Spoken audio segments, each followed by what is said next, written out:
Good morning student. एक बहुत important topic है हमारा यंग डबल स्लिट एक्सपेरिमेंट। तो यंग डबल स्लिट एक्सपेरिमेंट में यह बताया गया है, ये प्रूव किया गया है कि जो लाइट है वो वेव नेचर है। क्योंकि यंग डबल एक्सपेरिमेंट में हम जब दो सोर्स से लाइट यूज करते हैं, दो कोहेरेंट सोर्स की लाइट यूज करके स्क्रीन पर इंसिडेंट करते हैं या सामने स्क्रीन रखते हैं दो कोहेरेंट सोर्स के सामने जो बहुत ही क्लोज होते हैं, तो हमें स्क्रीन पर क्या दिखाई देता है? डार्क और ब्राइट बैंड।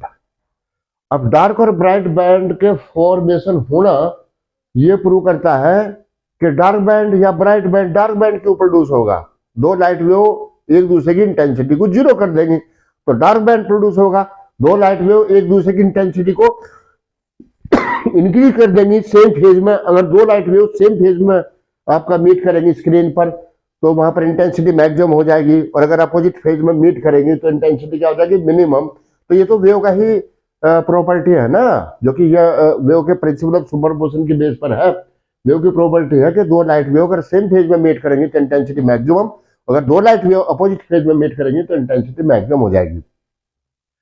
तो ये YDFC है। इस एक्सपेरिमेंट से थोड़ा सा पहले तो कुछ फॉर्मूला लिखता हूं मैं। जैसे जब दो वेव मीट करेंगी तो maximum intensity principle of superposition के बेस पर, तो मैक्सिमम एम्पलीट्यूड रिजल्टेंट एम्पलीट्यूड क्या होगा? R square equal to A1 square plus A2 square plus 2A1 A2 cos phi, जहां A1 एक वेव का एम्पलीट्यूड है, A2 दूसरी वेव का एम्पलीट्यूड है, और फाई उनके बीच के अंदर फेज एंगल है। तो ये तो होगा रिजल्टेंट एम्पलीट्यूड। और रिजल्टेंट इंटेंसिटी क्या होगी? I equal to I1 plus I2 plus 2 root I1 I2, और ये हो जाएगा आपका cos फाई। और जहां फिर ये एक वेव की इंटेंसिटी है, क्योंकि हम जानते हैं I प्रोपोर्शनल टू होता है A square.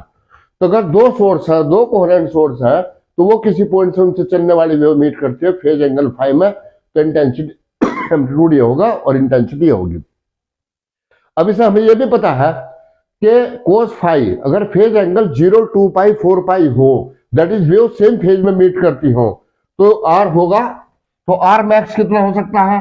R max equal to A1 square plus A2 square plus 2A1 A2, जब क्या हो जाएगा? cos फाई बराबर 1 हो जाएगा, सेम फेज में मीट करेंगे। और R मिनिमम कितना हो सकता है? Amplitude A1 minus A1 square plus A2 square minus 2A1 A2, जब cos फाई बराबर क्या हो जाएगा? -1, दैट इज अपोजिट फेज में मीट करेंगे।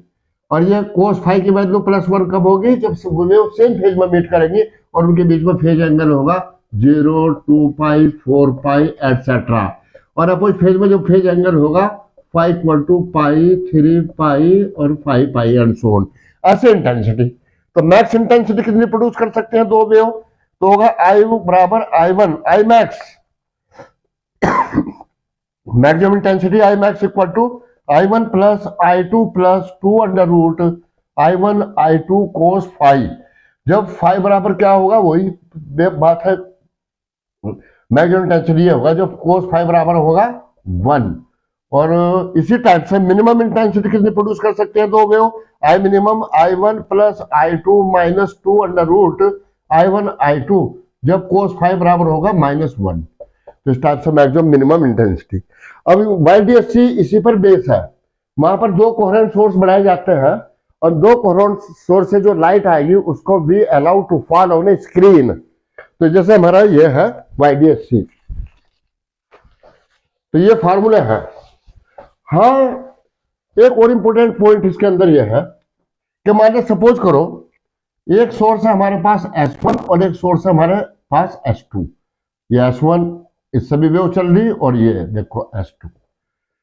तो पूरे मीडियम में S1 ये है और ये S2 है, तो पूरे मीडियम में ऐसे वेव जाएंगे इससे इनवर्ड डायरेक्शन, इससे भी वो ऐसे जाएंगे इनवर्ड डायरेक्शन। तो पूरे मीडियम में दोनों से वेव क्या होगी? सुपरपोज होगी, और कभी कहीं सेम फेज में सुपरपोज होंगी, कहीं अपोजिट फेज में सुपरपोज होंगी। तो वहां पर किसी पॉइंट पर इंटेंसिटी इसी बात पर डिपेंड करेगी तो वेव किस फेज में मीट कर रही, और दो वेव मीट कर सकती है किसी भी फेज में बिटवीन 0 से 2 पाई के बीच में। अब कहा किस फेज में मीट करेंगे, तो ऐसे समझ सकते हैं जैसे ये S1 है, ये सोर्स S2 है, दो कोहेरेंट सोर्स हैं, आइडेंटिकल सोर्स, जिनके बीच में फेज डिफरेंस कांस्टेंट रहता है, जिनके बीच में तो कहते हैं कोहेरेंट। तो मान लो सपोज करो इनका बाइसेक्टर है, सपोज करो हम इस पॉइंट पर है, तो यहां पर ये वेव और इससे वेव, इससे वेव ऐसे जाएगी 1 2 3 4 5 6 वेव पे रीच कर रहा। अब ये इनके बाइसेक्टर पर है ये पॉइंट पी, तो इसका भी वेव आइडेंटिकल है, सेम वेव लेंथ है, तो इस डिस्टेंस में 6 वेव आई, तो इसकी भी 6 वेव आएंगे 1 2 3 4 5 6। तो इसका क्रैश पहुंचेगा, इसका क्रैश पहुंचेगा, इसका ट्रप पहुंचेगा, तो इसका भी ट्रप पहुंचेगा, तो दोनों वेव सेम फेज में मीट करेंगे और यहाँ पर एक ऐसी वेव बनेगी, यहाँ पर इस पॉइंट पर ऐसी वेव बनेगी, दोनों वेव ऐड हो जाएंगी सेम फेज में, तो इसका मैक्सिमम इंटेंसिटी होगी। अगर हम सपोज करो इस पॉइंट पर जाते हैं क्यू पर, जहां ये पार्ट डिफरेंस तो जीरो था, जितना पाथ ये था उतना ही पाथ ये था, मतलब 4p S1p माइनस S2p बराबर क्या था, जीरो, तब वेव सेम फेज में मीट की। मान लो पॉइंट क्यू है 1 2 3 4 5 6 7, सेवंथ वेव पहुंचा, और 1 2 3 4 5 6 7 और एक 7.5 पहुंचा। मतलब अगर ये डिस्टेंस है, ये डिस्टेंस पॉइंट क्यू के लिए 4, ये तो p के लिए था 4p S1p minus S2p equal to 0 था, तो दोनों वेव सेम फेज में मीट की। और 4 क्यों, हमारे पास S1p S1 S2 minus S2p equal to अगर लैम्डा बाई 2 हुआ तो फिर अपोजिट फेज में मीट करेंगी वेव, तो यहां पर इंटेंसिटी क्या हो जाएगी क्यू पर, तो यहां पर जो वेव होगी कोई इंटेंसिटी नहीं होगी और यहां पर जीरो इंटेंसिटी होगी। अगर फिर पॉइंट आर पर पहुंचे, जहां पार्ट डिफरेंस कितना हो, जहां पार्ट डिफरेंस अगर लैम्डा हो, तो अगर यहां path difference S2p minus S1p अगर लैम्डा हुआ, तो यहां फिर दोनों वेव सेम फेज में मीट करेंगे, फिर ऐसे।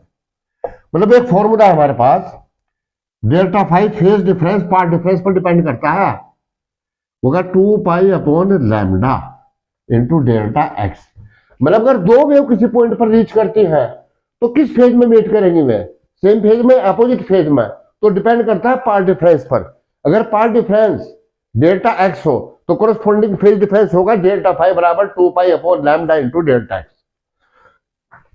इस फॉर्मूले के अकॉर्डिंग अगर पार्ट डिफरेंस हो delta x equal to 0 lambda 2 lambda 3 lambda, तो कोरस्पॉन्डिंग फेज डिफरेंस होगा डेल्टा फाई बराबर होगा 0 2 पाई 4 पाई 6 पाई और एंड सो ऑन।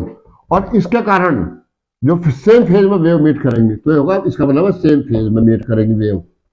और अगर डेल्टा एक्स पार्ट डिफरेंस होगा lambda by 2 3 lambda by 2 5 lambda by 2, तो कोरस्पॉन्डिंग फेज डिफरेंस होगा डेल्टा फाई बराबर पाई 3 पाई एंड 7 पाई, और तो वेव मीट करेंगे अपोजिट फेज और इंटेंसिटी होगी मिनिमम। तो किसी भी मीडियम में दो वेव चलेंगे, तो जहां सेम फेज में मीट करेंगे इंटेंसिटी मैक्सिमम। इसी बेस पर हमारा YDSC है, और YDSC प्रूव करता है आपका वेव नेचर ऑफ लाइट।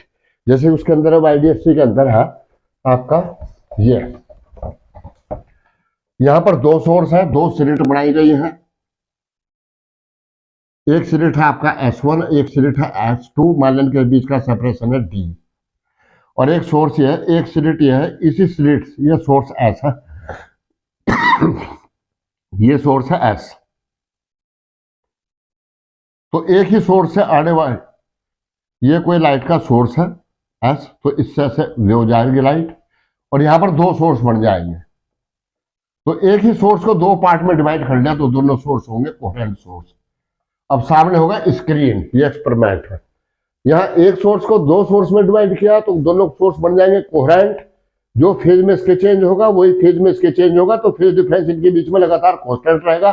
तो सामने स्क्रीन है, तो स्क्रीन के किसी भी पॉइंट पर, मान लो कोई पॉइंट स्क्रीन का P है, तो यहां से इसकी भी वेव जाएगी, इसकी भी वेव जाएगी। मान लो कोई पॉइंट S है, तो यहाँ या S पॉइंट D है, तो यहाँ पर इसका भी वेव मूव करेगा, इसका भी वेव जाएगा। तो स्क्रीन के हर पॉइंट पर दोनों सोर्स से आने वाली वेव मीट करेंगी। तो अब ये इंटेंसिटी क्या होगी, किसी भी पॉइंट पर स्क्रीन की इंटेंसिटी क्या होगी, वो मैक्सिमम होगी या मिनिमम होगी, वो इस बात पर डिपेंड करेगा कि उनके बीच में पाथ डिफरेंस क्या है। और पाथ डिफरेंस, अगर पाथ डिफरेंस किसी पॉइंट पर यहां से आने वाली वेव और यहां से आने वाली वेव के बीच में पाथ डिफरेंस कितना होगा, 0 लैम्डा 2 लैम्डा 3 लैम्डा, तो इस पॉइंट पर वेव मीट करेंगी सेम फेज में और इंटेंसिटी हो जाएगी मैक्सिमम। और जिस पॉइंट पर दोनों वेव्स अपोजिट फेज में मीट करेंगे, जैसे पाथ डिफरेंस λ/2 3 λ/2 होगा, तो वहां दोनों वेव मीट करेंगे अपोजिट फेज में और इंटेंसिटी हो जाएगी मिनिमम। तो इस टाइप से स्क्रीन पर कहीं इंटेंसिटी लाइट की मैक्सिमम होगी और कहीं लाइट की इंटेंसिटी मिनिमम होगी, और जब मैक्सिमम होगी मिनिमम होगी तो उससे आपको लाइट जो हमारा स्क्रीन पर क्या दिखाई देगा हमें, तो कहीं डार्क बैंड लाइट का और कहीं ब्राइट बैंड। और ये डार्क बैंड और ब्राइट बैंड का फॉर्मेशन ही प्रूव करता है कि लाइट जो है ऑफ वेव नेचर है। तो शाम को बताओगे, बाकी आके बच्चों डिस्कस करेंगे शाम को।